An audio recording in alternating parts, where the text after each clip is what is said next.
Sup? Yo.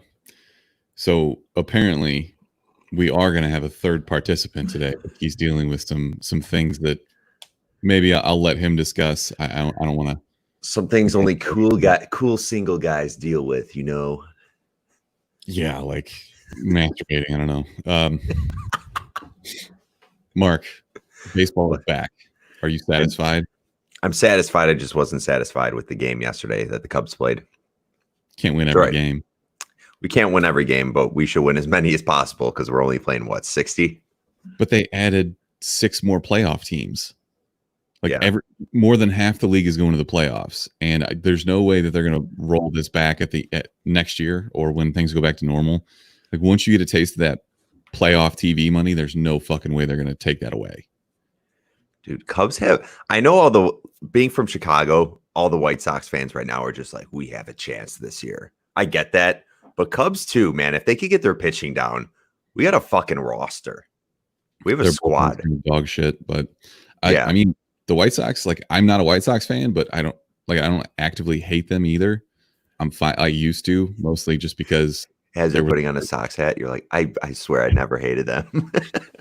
No, I'm definitely not, but I do love watching Tim Anderson play baseball. I think he's really fun. He's out there just actually having a good time instead of taking it super seriously and being, like he's the opposite of whatever John Lackey was. Just a constant red ass on the mound, just being a dick to everybody.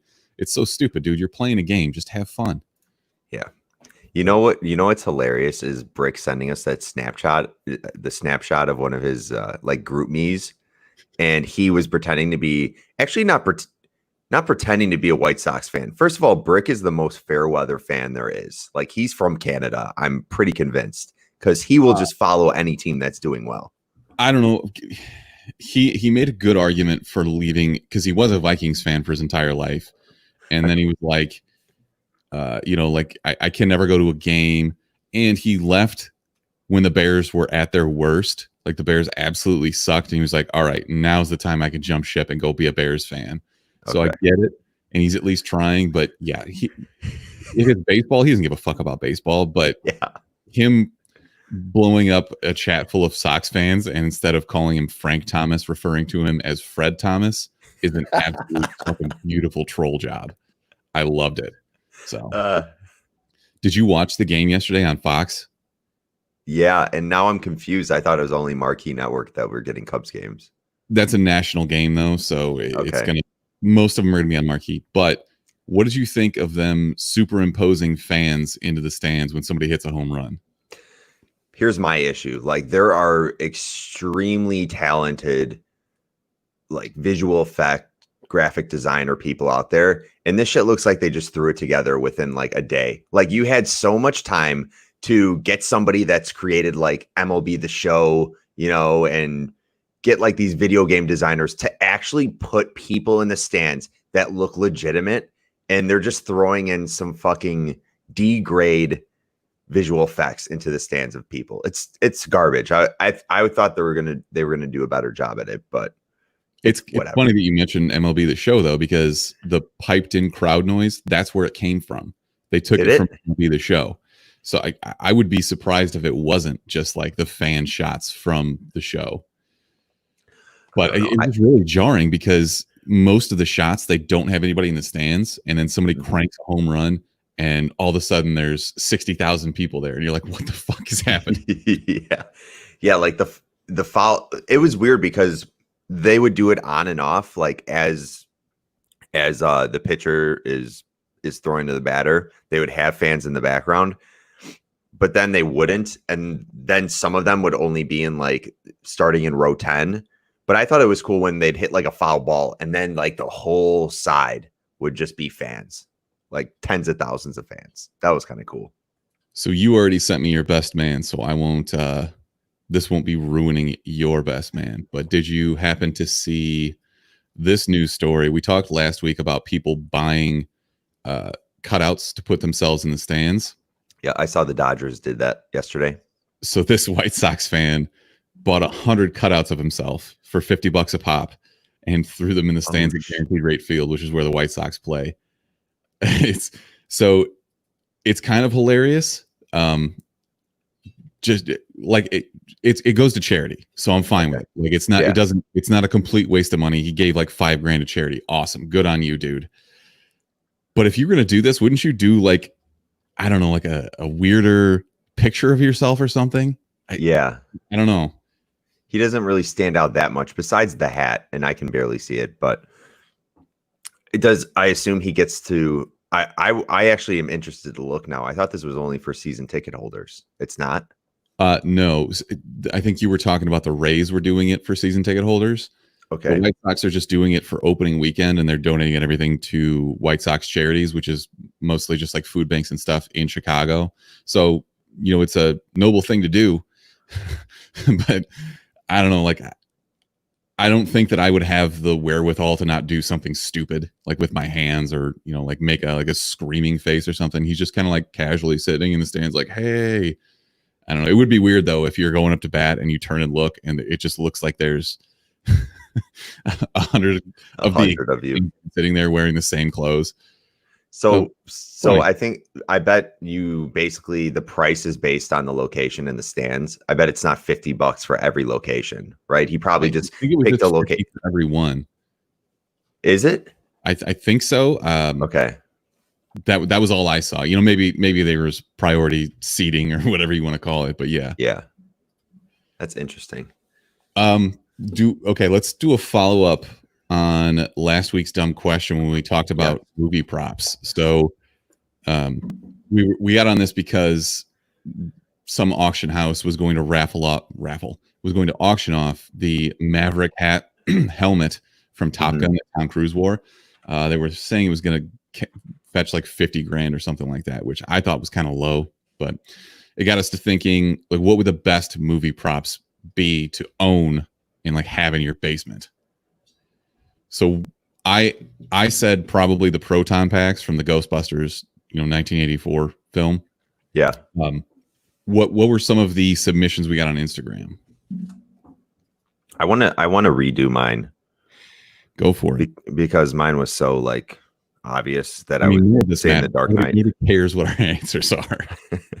I was thinking about this more though, and I was starting to think like I actually kind of think I want like an article of clothing, like the Dumb and Dumber Lloyd Christmas's suit that he wears to the ball where they kill the owl. I think I'd want that, or the Ace Ventura like Hawaiian shirt that he wears. That'd be pretty badass because you could actually wear that out and be like, yeah, dude, this is his actual shirt. Now that I'm thinking about, like we talked about cars, I mean, the Mutt Cuts van is pretty sick. What is that a prop though? Not really. It's like not really. But, I mean, we could do a separate dumb question about just like what are the best or dumbest like movie cars. Yeah, no, like that is a good one. The only reason anybody knows what a DeLorean is because of Back to the Future. Those cars were notoriously pieces of shit. But it had the gull wing doors that open up, and it was made of stainless steel, so none of them had a paint job. They all looked the same, but they ran like dog shit, and they're kind of ugly, but I would totally drive one. So yeah. No, that's a good one. Maybe we'll do that in a few weeks. I think we should steer away from a prop question for a little bit, but we could go back to it, definitely. All right. So FN Nerd says definitely leaning towards lightsaber. You got to be more specific than that. You got to tell me whose lightsaber. I mean, is there a cooler lightsaber than Darth Maul's though?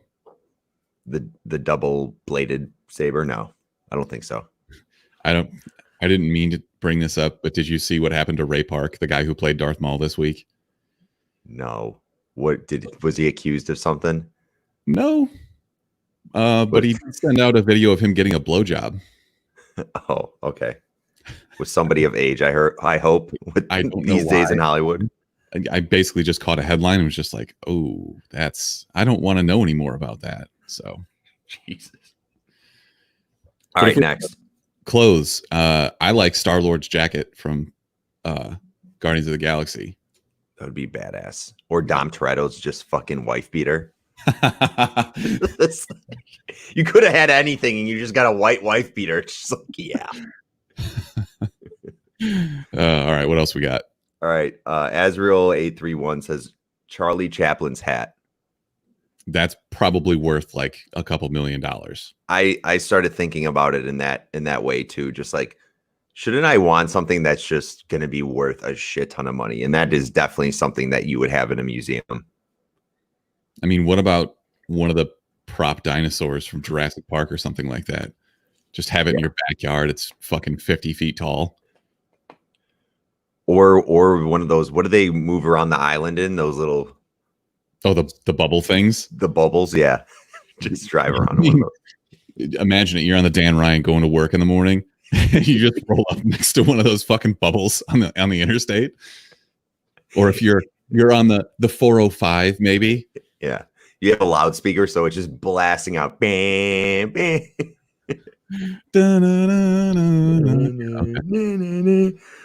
All right. So Jason's mask says Mainframe Comic-Con.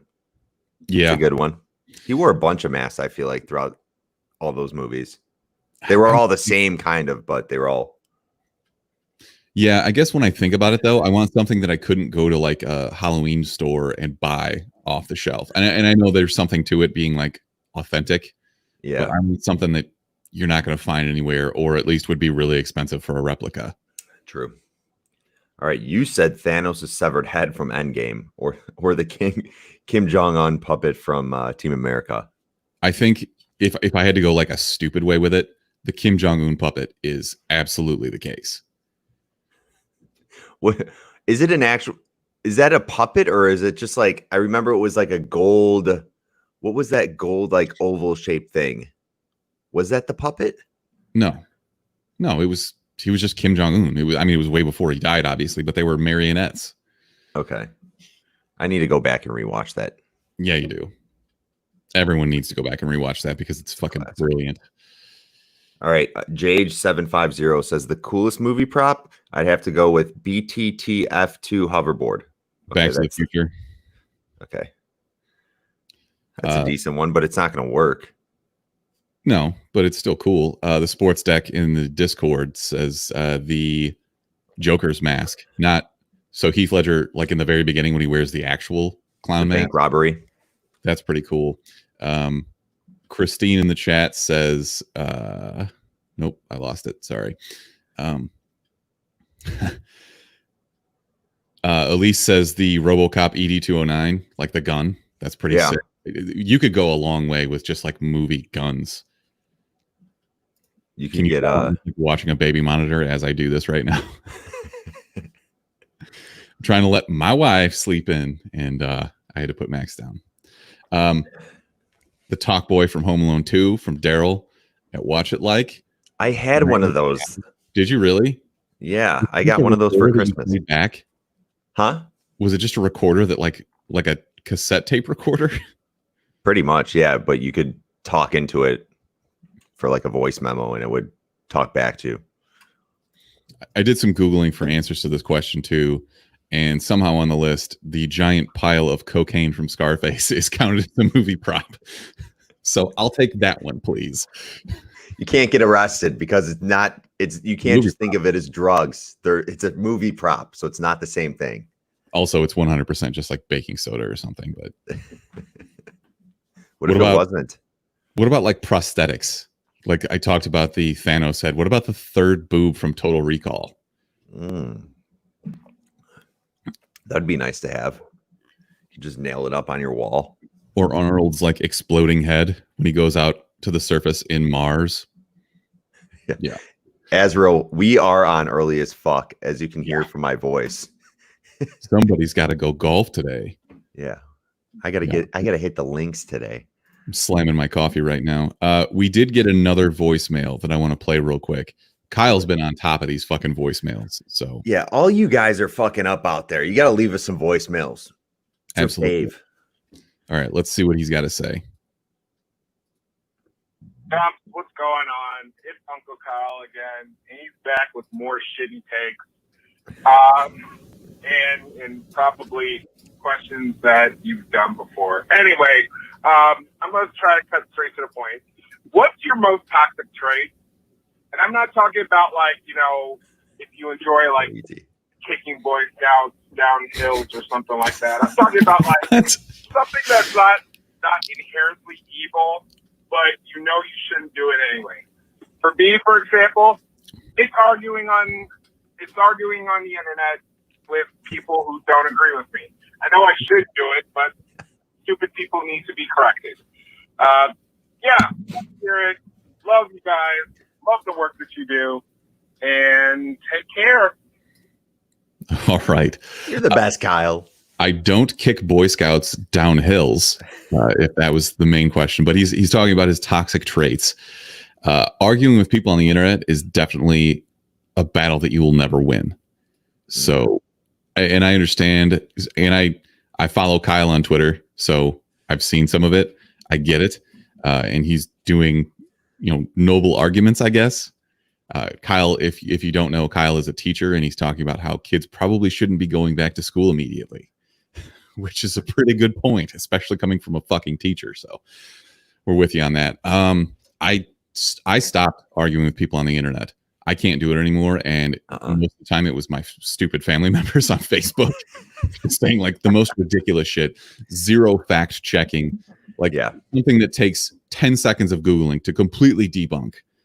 Just like, I don't even want to get into it because it'll devolve into fucking political nonsense. But without even taking a side, you're just like, this is so patently not true. It's, how did you even fucking believe this? Just because it supports what you think.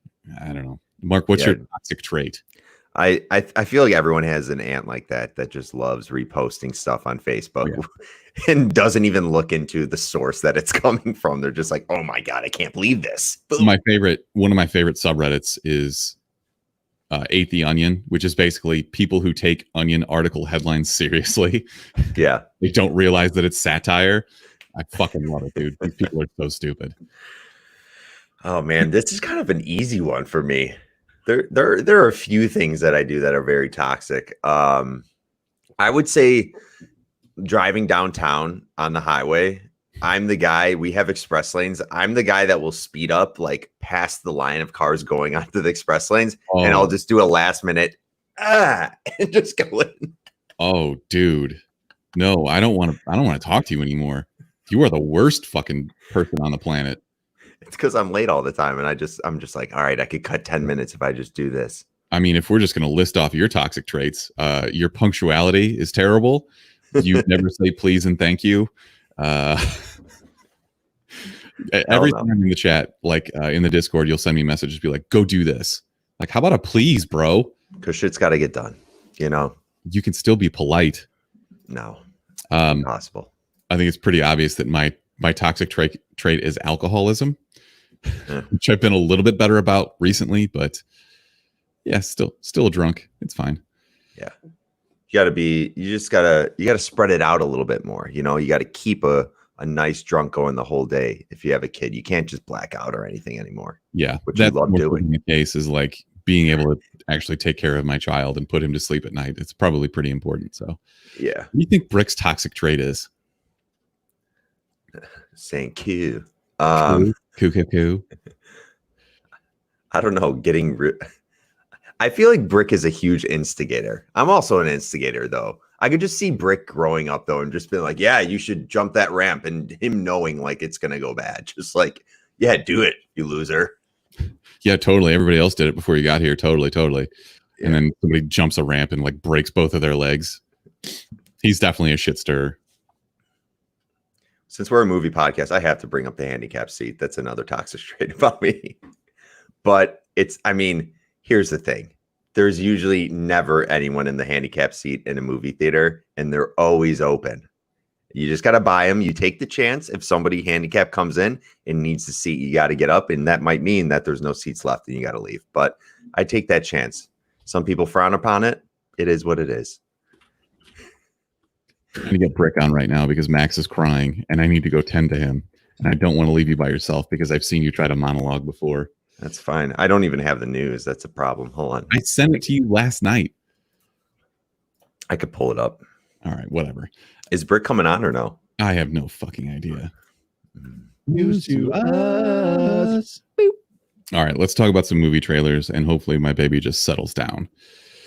We got a Bill and Ted update, kind of, which is just showing more jokes, so I think maybe they ought to slow down and just stop showing more of this movie before you ruin the entire thing.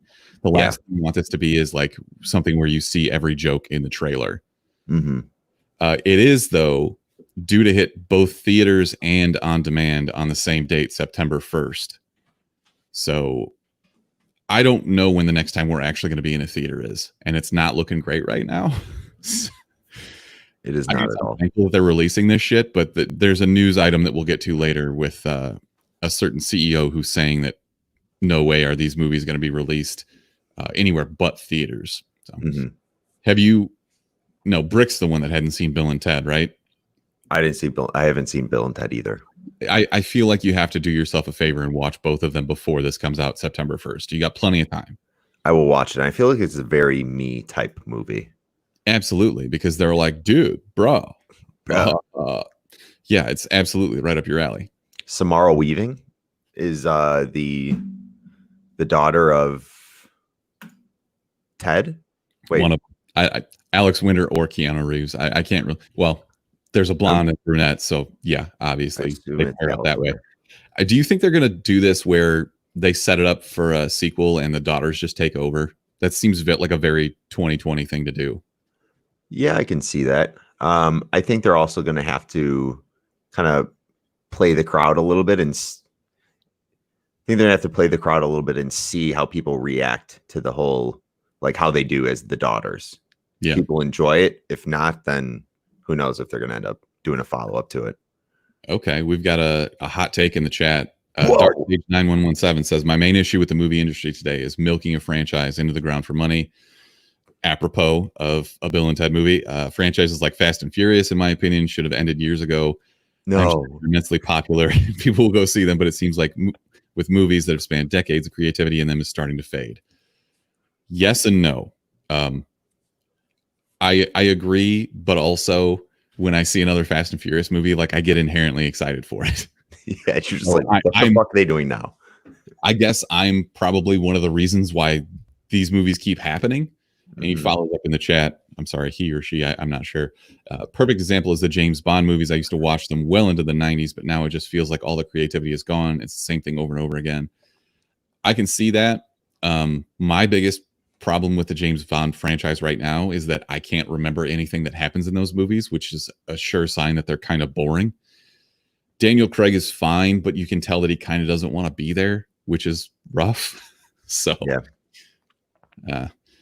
Anything to add, Mark? I do.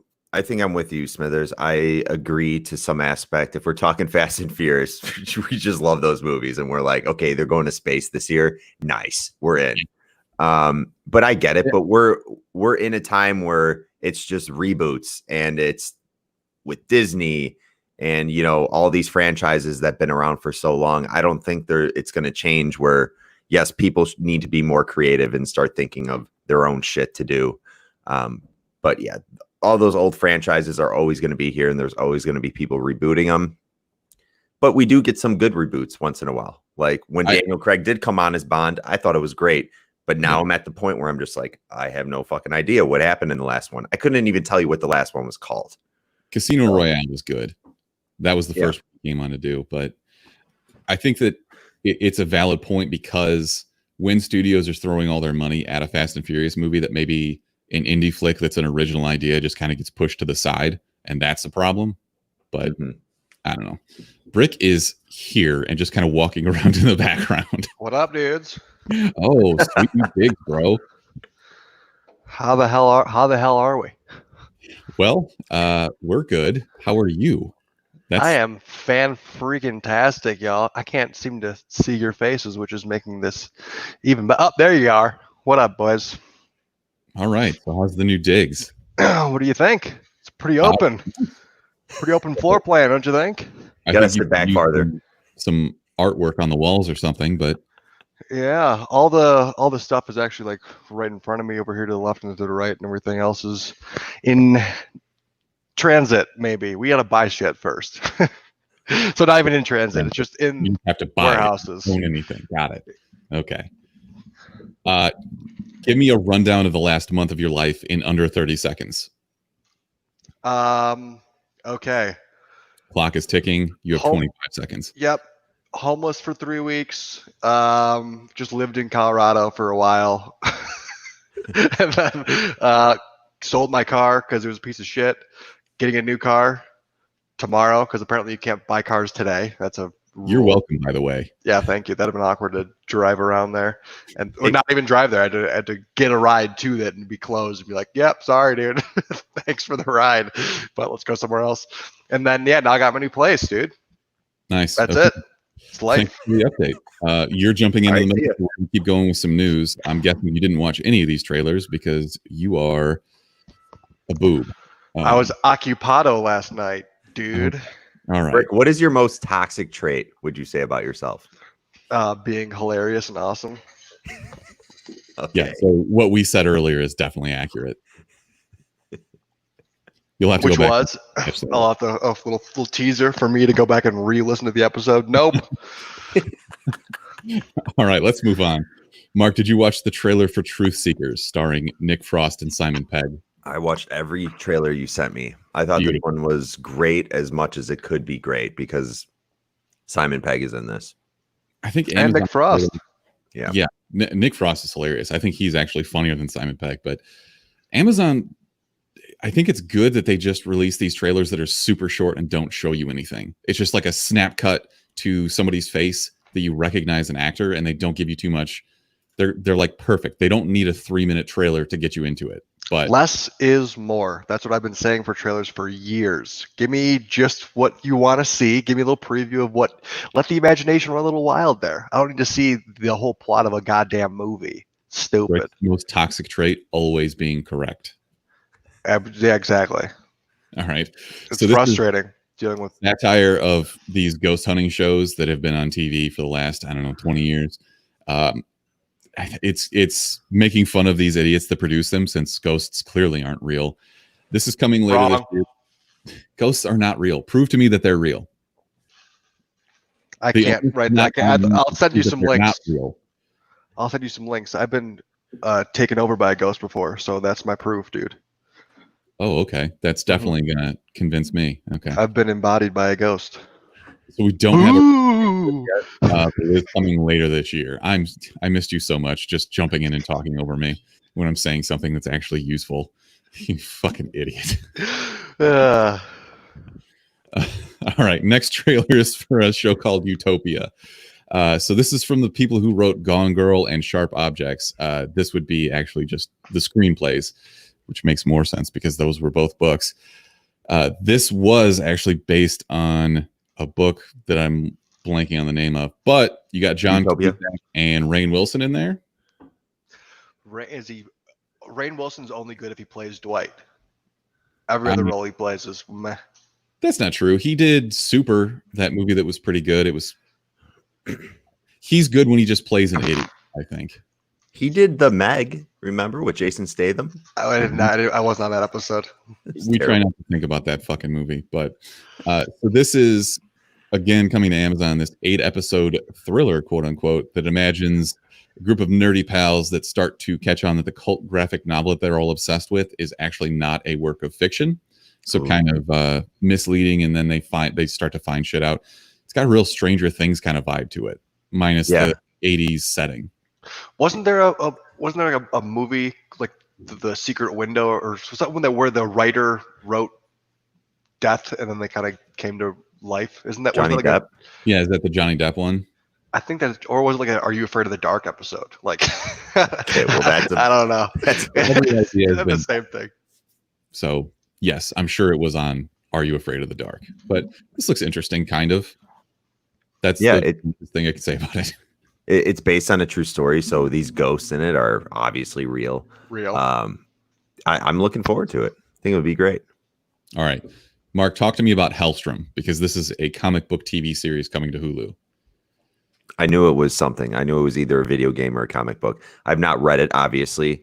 I thought it looked like a CW show by the trailer. I was like, this doesn't look that great. I don't know. I wasn't that into it. What about you? I'm kind of with you on this. I'm not, for as many Marvel comics as I've read, I've never come across Helstrom in anything. which I think is kind of weird and an odd choice. Oh, look at that creeper over your shoulder, Brick. John Boy. Yeah, so I was very surprised to see that this got picked up as a TV show to Hulu. If it's anything like Runaways, it'll probably be aimed at a younger audience, like teens. Mm-hmm. So yeah, I'm not into this, I don't think. Is there a basic synopsis you can kind of run over with me, or about what this character is? It's in the universe of the Nick Cage guy, the skeleton. Ghost Rider. Thank you. It's early, okay? It's in that kind of universe, so it's got some of that crossover to hell type stuff. If you watch the trailer, basically their mother is seeing things and she's got a wonky eye. I don't know. It's going to be about demons or some shit. Swag. Okay, cool. Not sold. CW Demon Show. What is this? Buffy the Vampire Slayer? No, definitely thanks. Got a CW vibe. Brick, did you watch anything from the Microsoft Gaming Conference this week? No, I've been moving in and it's been a pain in the ass. I've been MIA from all pop culture.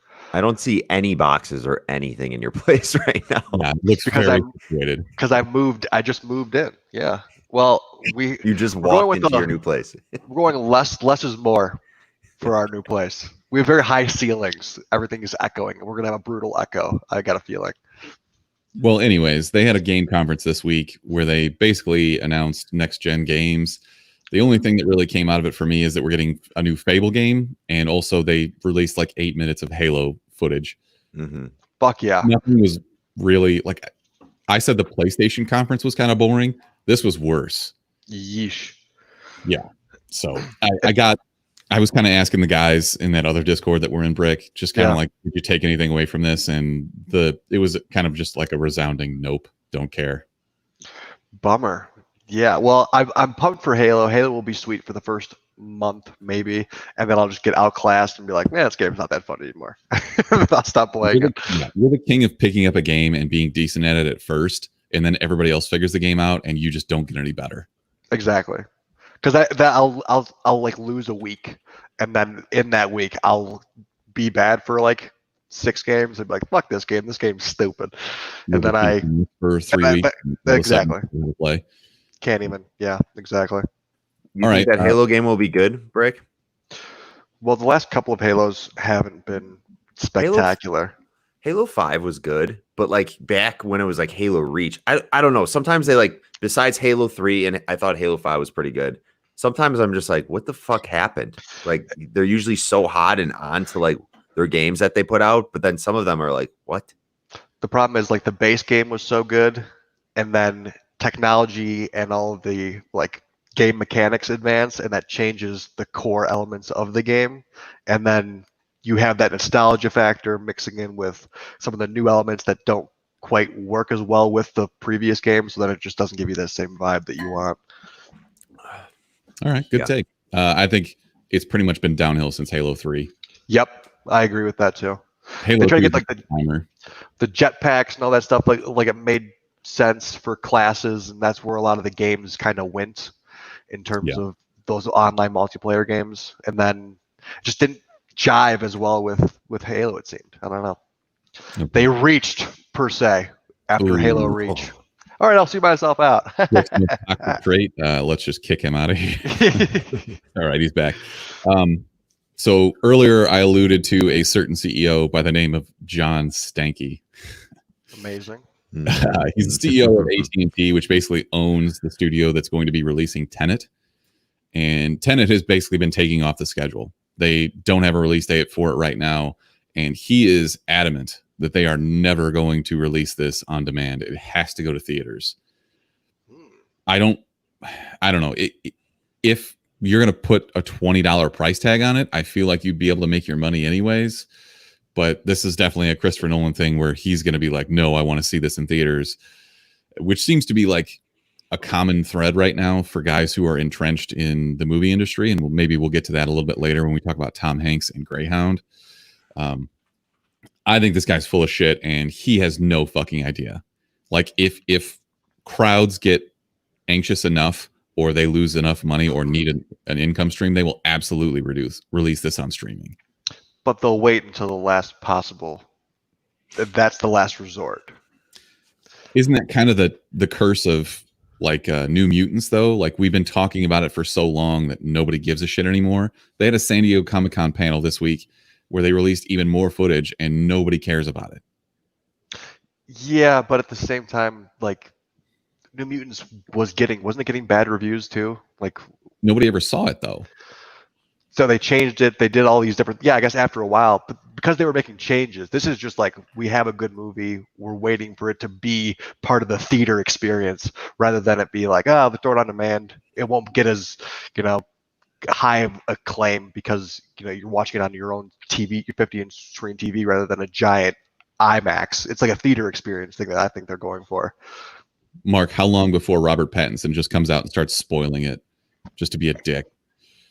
I don't know. This is all Christopher Nolan. I feel like he's going to do everything in his power to keep this on the big screen first. He's going to want it. Him shooting it with that IMAX MSM 908, like he needs this on the big screen. He's not going to have it any other way, but it's going to get down to whatever the production company saying, okay, it's been long enough. But So that it's also, but also like if actors get paid on the back end, they've just made this movie and basically haven't been getting paid for it. yeah. Ooh, yeah, that sucks for them. They can't just Robert Pattinson and I mean, Cry Me a River, but John David Washington. Oh man, there are some actors on there that are not huge names, like some background actors and shit. Yeah, maybe they don't have back end money coming, but it's just the crews too. Yeah, I'm thinking more of like the crews on set and everything. All the work that went into this from people in the background too are not going to get paid. Do you think when the Stankey leg was popular, do you think there was like an AT&T meeting where they made him do the John Stankey leg at like a corporate event? You think he did it? I missed you so much. No, you don't think so? Maybe. Like the award ceremony that they have for cheesy companies, like, oh, here we go, and he's just like out there doing his little speech, and they made him do a Stankey leg just because he's a cheesy CEO. Had to be at that. If I can find a picture, yeah, definitely old white dude. That's what makes it even better. Can you post it up here? I will see what he looks like. This is John Stankey. Oh, there he is. Yeah. It's just the first picture is him doing an actual Stankey leg. God, dude, he kind of looks like Matthew McConaughey if he was bald and older, maybe. Yeah, I don't see it. Let's move on, shall we? The Boys has been picked up preemptively for a third season, as released at San Diego Comic-Con. They had a panel, obviously, there. They released another clip of a whale having some really bad shit happen to it. I'm not going to read it. It was kind of hard to watch, to be perfectly honest, which that's The Boys in a nutshell. Is a little bit hard to watch, but still hilarious. Mark, how pumped are you? I'm very pumped. I'm sorry, but yeah, that scene was fucked up, but it was also like fucking pretty intense and awesome. Like you kind of saw it unfolding and you knew it was coming, but you still weren't prepared for it. Go ahead, Bert. Is this going to be the redemption arc for the Deep? I didn't see the clip, but I'm assuming he'll be helping this fucking whale in distress to a certain degree. I didn't see the clip at all. Nope. Was he jacking off the whale? What happened? You definitely need to watch the clip and maybe get back to us on that. Okay. I also like it because fuck the Deep. Yeah, everyone hates the Deep. He's a piece of shit, obviously. But he's kind of gone downhill, and so now he's kind of due for a little bit of a redemption arc, I would say. Yeah. All right, Mark. There's a clip out there of the Snyder Cut Black Suit Superman. Does anybody give a shit? I think a lot of people give a shit because this is just like everyone that's been saying like, oh, there's like we've seen everything to some extent, but everyone was talking about the Black Suit Superman and nobody really got a look. Everyone was starting to Photoshop shit, and now actually Snyder comes out and he's like, it was in there. They just cut it out because if you remember in that scene with Alfred, we just had to assume that was Superman talking to Alfred. They didn't really pan to him. But it was literally just a shot of Alfred's face as Superman was just showed up. And he was just like, oh my God, he's here to help Batman type shit. All right. Does Batman ever like give Superman like a dope suit, or is it never necessary because he's just the Man of Steel? No, he goes to Batman for like detective shit all the time. And I don't know that he would need a suit or something, but Cool. Okay. all right. Last bit of news since we're running a little bit long. G4 is coming back to save us all. I was very pumped when I saw this news. They tweeted out basically that they were coming back, and I think 2021. This is a perfect opportunity to come back for something like this. They were just like a couple years ahead of their time. Think about all the esports and shit that they could have been streaming all along instead of just with cops and cheaters. News on news on news, gaming news. Yeah, all the esports. You're absolutely right. That's actually perfectly timed for a comeback. I loved Attack of the Show and Code Monkeys and stuff like that. I think What network were they on? Spike TV, right? Was the network. Sorry, say that again. G4 was the network. It was called G4. Oh, really? Okay. Yeah, and in college, like I would just wake up and watch old reruns of Ninja Warrior and just wait for Attack of the Show to come on or something like that. So very pumped for that. Maybe it's just me. Nice. I am worried though that like you can just get all this stuff off of Twitch or YouTube now, so the need for a channel kind of isn't there. But we'll see. I do like it though, because I mean, whether we think it's a good thing to buy, being cable, you know, people do have cable TV and they always have it on in the background, and to not have to, you know, start up your Twitch app, find a channel, and just to be able to go to a channel on your Xfinity or whatever, that's kind of cool to have a gaming option where you can just throw it up there. Everything's centralized. All like the news and everything that you want to know about gaming would be centralized rather than having to kind of scrap it all together from maybe IGN or Twitch or whatever. Yeah. Right. Game Informer. Game Informer. I'm going to play this drop and step away for a second. Best. Worst. The worst. She's the worst person in the world. Huge, skank, terrible. But thank you. Brick, what are you doing right now? Making a little cafe, boy. Well, I need you to look at this picture because it won't do justice. I can see it. I can see the screen from here. Have you been watching baseball? A little bit. Not really. I thought this was photoshopped. I guess it's not. It's Mike Lorenzen on the Cincinnati Reds, and now he just a Cali bro rocking his Vans, and you can kind of see the cleat on the heel right there. Yeah, amazing. So we got custom van cleats. Yeah, shout out to Mike Lorenzen, because he is just like, yo, you can't take the bro out of the bro. Super Cali, dude. Super Cali. I just thought that was hilarious. Totally, that's my best man. Love it. He's also a pretty good player. So yeah. Rick, how much baseball did you watch this week? A whole bunch of not much. Yeah, that makes sense. Baseball's boring as fuck. You're boring as fuck. No. Do you have? Do you have a best man alive, Brick? I will give it to you, Ryan, for not making me go to the goddamn car dealership on a Sunday, because apparently they're closed. That'd have been brutal. I'd have been like, it's a day ruiner. Like, because the closest one I have is like probably 30 minutes away, and without a car to have someone else take me there, I'd have been like, fuck, it would have been a nightmare. So let's go. Thank you. Yes. Yeah, you're welcome. So for anybody out there listening, you cannot issue a title for a car on a Sunday, and that may vary by state, but I know it does. Okay. Well, I'm glad that you at least checked first. So I did, and I will follow up by saving your ass with several best men alive. So, oh, thank you. I would like to present this video in which, since we're an audio medium, this is a sex shop in Las Vegas, and what you're looking at is a 3-foot long, 40-pound dildo, and this man is casually walking out of said sex shop carrying this giant dildo because he stole it. And he's got the mask on, so he can't really be convicted. It's like, who is this guy? Nobody knows who it is. It's the perfect crime. You could. It's like, and he just starts sprinting away. And imagine just seeing that and walking down New York, and just seeing this guy running around with a 40-pound dildo on his shoulder, just like sprinting down the street. The best part is he's not sprinting. He just fucking chucks it over his shoulder. He's like, I'm fucking out of here. I'm taking my dildo with me. Who's going to stop him? Nobody. Just like he would probably hit you with this 40-pound dildo, and then you would die. You would be beaten to death by dicks. he would put the dildo down like the scene in The Town and get behind it with his gun and be like, "Are you ready to give up?" Take a sip out of somebody's old like McDonald's cup. Yeah. Oh, Jesus Christ.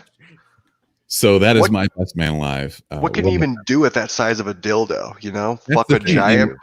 They interviewed a couple of people that work in the sex shop. Apparently, it's a $2,000 dildo.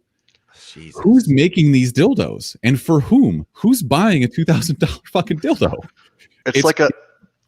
That's insane. It's like having like a dildo chair and just like cuddling up with a little dildo. That's actually a better idea because you can use that to sit on. Like, we can sit on that. Just wouldn't be very comfortable. I mean, if you're brave enough, I guess. Darian's in the chat. What's up, Darian? There's got to be dildo collectors out there, like real die-hard dildo collectors. You know, die-hard dildo collectors. I was wondering, since it was my birthday earlier this week, which one of you was in Las Vegas trying to steal this dildo for me? But yeah, that was me. You can tell by the body mass. There you go. All right. I have another best man alive. And this is just a man who is preying on stupid people, which I'm always for. Oh, yeah. So a Michigan woman is now going to jail after trying to hire an assassin from a website called rentahitman.com. Yeah, wow. So I'm gonna let that sink in for a second. This person is incredibly stupid. Wendy Wine of Michigan. So she visits this website, and basically the guy who runs this website just immediately refers these people to the police. So a state trooper like set up a meeting with this woman after she contacted the owner of this website, paid this trooper $5,000 to kill her ex-husband. And she's now being held on $500,000 bond, solicitation to commit murder, and illegal use of a computer to facilitate a crime. So the website's fictitious owner, Guido Finelli and family. Wow. Guido. Obviously just preying on idiots who have watched way too many movies, which should be us, but Gabagool. Exactly. So I'm not going to reveal this guy's name, even though you can just Google it and look it up. But he estimates that he's alerted law enforcement to at least 130 potential murders via this website. So there are 130 people out there at least that are stupid enough to go there and try to hire a hitman via rentahitman.com. That's amazing. Why even like that? Why did he start this website? You know, like just like on a whim. Maybe he knew that people were stupid enough. Rentahitman.com. I can't believe no one has this domain name. I know. Do you think like he just squatted on it, or like was he trying to sell it? Jesus, yeah. What? Well, good for him. He's a noble man. I appreciate it. Yeah.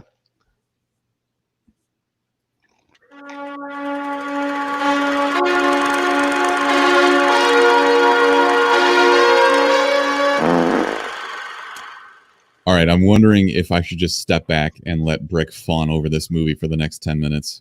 Brick, did you watch it? Yes. Okay, good. Got it. So this week we're talking about Greyhound, which is a movie that came out on July 10th on Apple's streaming service, which sucks because that means that nobody's going to see it.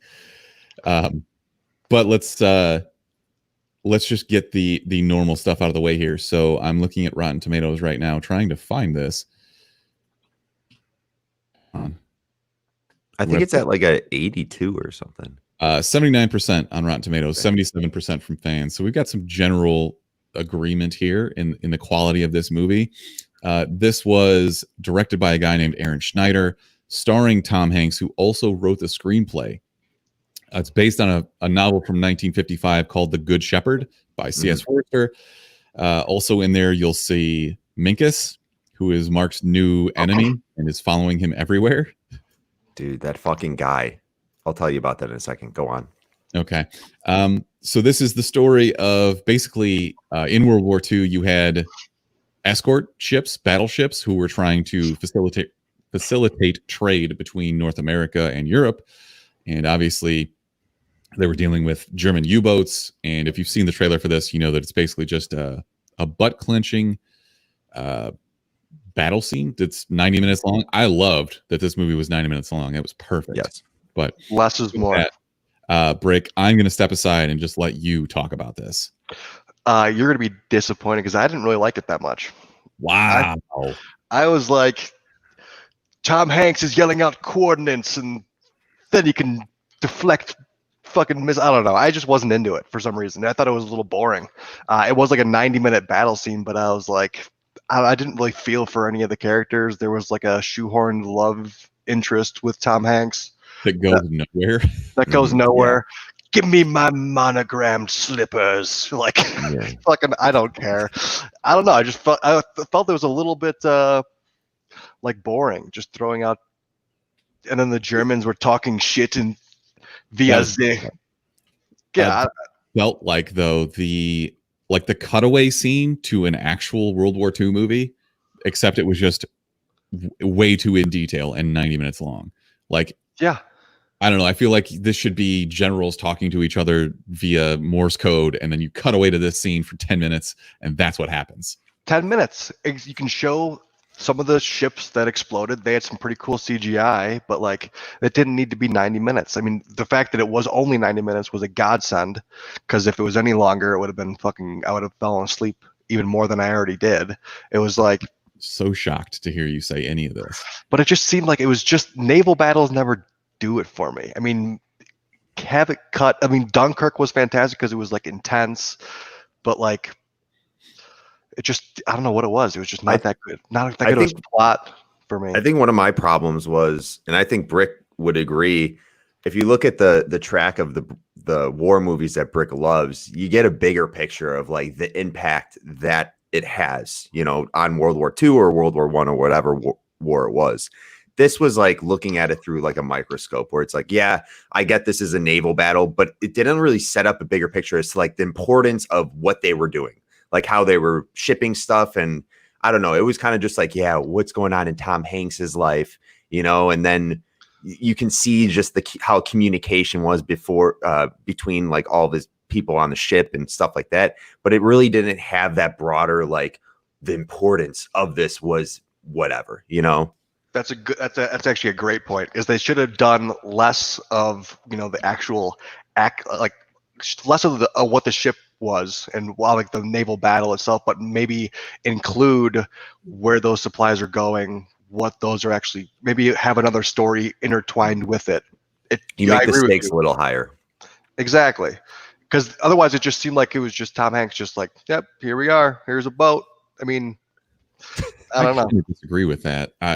I thought they did a good job of setting up like what the Black Pit is, which is basically just this mid-Atlantic gap where you can't have any air cover. Like you're just out of fuel range from either North America or Europe. I thought that was interesting. I mean, it definitely adds to the stakes. But I think that what this was really missing was a character that you cared about. Like Tom Hanks is just barking orders the whole time.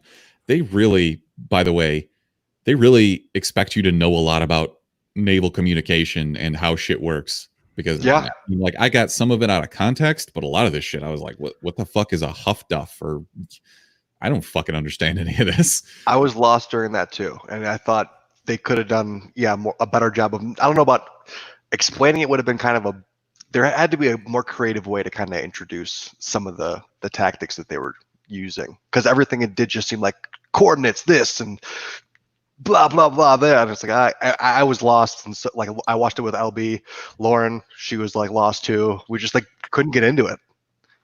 Between that and like I would say 50% of this movie is just silence, and then like actors like glancing at each other, and you're like looking back and forth, like that's not entertaining. Yeah, and people that got killed were like meaningless people. I felt. Yeah, you didn't even see who. Well, there was one guy was a real death, and I kind of felt that even later in the film, like Tom Hanks refers to somebody else by that character's name, and you're like, ooh, that hurts. But I don't know, man. This just didn't really do it for me. Was there anything that you liked about it, Brick? No, I thought the CGI was good, and some of like I guess I did kind of like the score to it. It did have a nice intensity meter. I liked like the fact that the mystery behind like the submarines is like a hidden enemy that you can just kind of see these torpedoes coming at you, and you're like, fuck, I liked like the mystery behind the enemy itself. I think there was a cool concept. I just thought, again, just didn't do it for me. It's definitely not worth getting Apple TV for. I'll tell you that much. Mark, what did you think? Did you like anything about it? I did appreciate how this is a look into an aspect of war that people aren't as familiar with, and if they, I would assume this is really how the warfare was at sea, and I didn't know like how they would come up and like how close the battles would be. Like they would be shooting at each other from a couple hundred meters away. Closer, it seemed like. And there were some very tense moments as well with the torpedoes. That just brought. I mean that's what kept me in, is those tense moments. The moments where Tom Hanks was, and they did that shoehorn story with his love interest. I didn't give a shit about that. I thought it wasn't needed. Yeah. You could have took that moment and made it like a moment that brought the stakes even higher, where he was talking to the next up commander and he was saying like, all right, we need to get this to wherever because it has these important supplies on it. Something like that. I don't know. You could have just brought the stakes up higher instead of shoehorning a love interest that ultimately just didn't even, there was no resolution or anything. It was just like, okay, he's going to bed at the end. That was the problem I had with it, is it just doesn't even pan out. Like there's no follow-up whatsoever. And I get that you're telling a real life story, so maybe it doesn't have that ending, but yeah, that definitely would have raised the stakes. I think maybe I liked it a little better than both of you guys, which is surprising to me because I didn't love it. But the Germans like intercepting their radio frequency and basically just talking shit, saying like, "I'm your family will hold your dead body" and shit like that. Like that was metal as fuck. Yeah, it was fucked up. They knew the name of the ship, and they were like, the U-boat that kept talking to them was called the Grey Wolf. He was talking about like the Grey Wolf will hunt down the Greyhound or something like that. Was cool. But outside of that, there was some other cool things. Like I didn't know that U-boats had like decoys that would throw off your sonar or your radar and shit like that. That was cool. Mm-hmm. So I guess I picked up a little bit out of it. But for me, this is completely a save it. Like I will openly say that I pirated this because I'm not going to go buy Apple TV. Like, get fucked, Apple. So yeah, don't go out of your way to watch this if you're not extremely bored and don't already have somebody's login for fucking Apple TV Plus. Yeah, I'm gonna skip it. I thought it was kind of boring. I don't even think it's worth going to see it, especially not if you have Apple TV. Skip right over it. It was boring. Have you ever, for a war movie that you've seen in the last 10 years, felt this down about, like a World War I or World War II movie? No. Usually I absolutely love them. But yeah, this one's dark. Yeah, wasn't feeling it. Mark, what about you? I'm going to go save it, even though it had this fucking guy in it and I can't seem to shake him. This is Minkus. If you watch Boy Meets World, Kelly is now watching One Tree Hill, and she literally binged the last 6 seasons of One Tree Hill within the last like 2 months. And he's in all these fucking episodes growing up, and he's just weird. His head is very small, and I don't know, something about him just bothers me. But he was in this movie, and I was like, oh my God, that's fucking Minkus in the background. On screen. God damn it. Yeah, I'm gonna say save it. I did appreciate, like, you could tell they put money into this movie. I thought the visual effects, the score was good. Brick, I agree with you. I thought they did a good job with the visual effects. It was just, I think they could have done a little bit better with the story, even though it's based off this novel. But I'm sure there's other shit happening in this novel that you could have put in there and been like, yo, we're not going to have this Tom Hanks love story going on. There's no point. I felt it would have been. What? He's talking about how. He's talking about her. He's talking about Minkus. Yeah. Is Minkus his first name or last name? That was his last name, I think, in Boy Meets World. What's his first name? Minkus. Who fucking knows?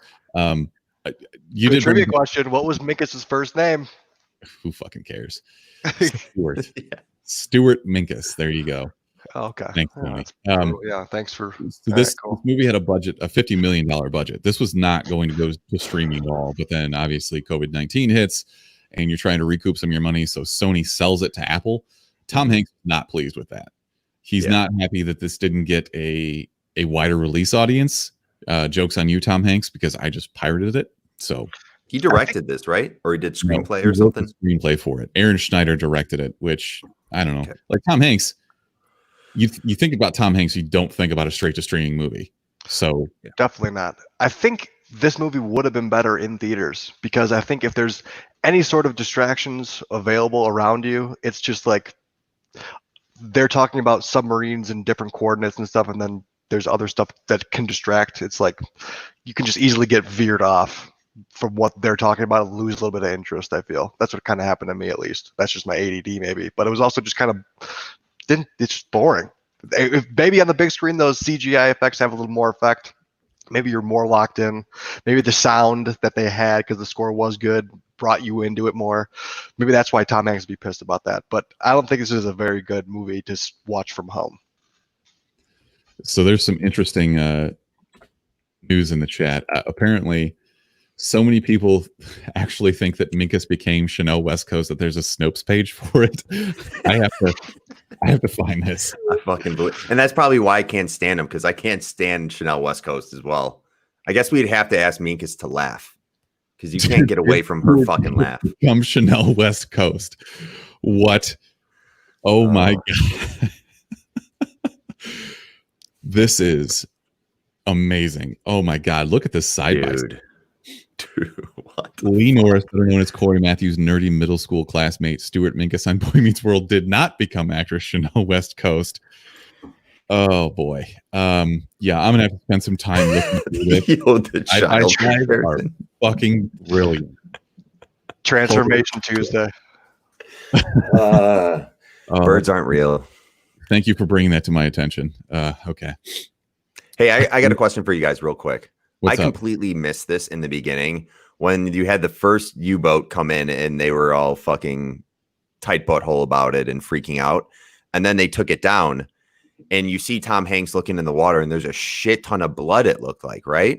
Oil. That was oil, yeah. That was oil? Okay. First of all, I thought it was like a whale. So I thought he looked out there and they did like just destroyed a whale. Like they thought it was a U-boat and it was a huge whale. And he was looking and it was just a bunch of whale blood. And his whole deck was like, you see it out there, Tom? He's like, yeah, we're good. Yep, we got it. It's a crossover with that clip from The Boys. Dude, I was so confused because I thought it was blood. I'm like, wait, what? But okay. Yeah, he doesn't want to blame killing a whale. Yeah, we killed that U-boat. We're all safe now. Definitely safe. Not a dead whale.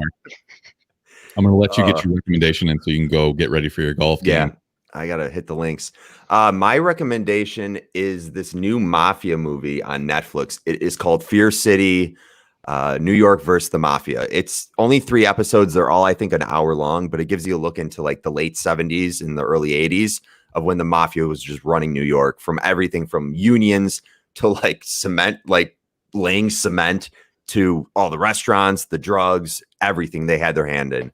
And it's kind of unbelievable, you know, how much control they really did have over New York City. And it's about the FBI doing a RICO case against everyone and how that all came to be and like how they took down the Mafia. So it's pretty cool. And I did appreciate how it was only 3 episodes and it gave you so much information. That was all pretty interesting. So go check it out. It's on Netflix. Honest question. Before you saw Nolan's Batman movies, did you know what a RICO case was? No. Okay. Just wanted to throw that out there. No. Go golf. We'll wrap this up. Brick, yep. See you guys. Have a recommendation this week?